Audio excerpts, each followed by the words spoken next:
আসসালামু আলাইকুম এভরিওয়ান। তো আমি মরুভূমির উদ্দেশ্যে রওনা দিয়েছি। মরুভূমিতে আমার কপিলের রাস্তাটা আছে।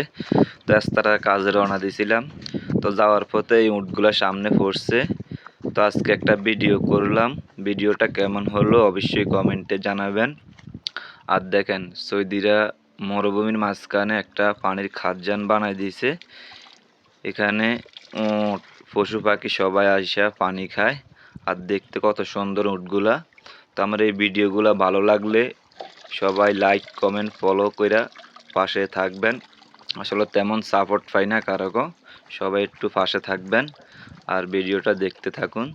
যদি ভালো লাগে একটা শেয়ার করে দিবেন।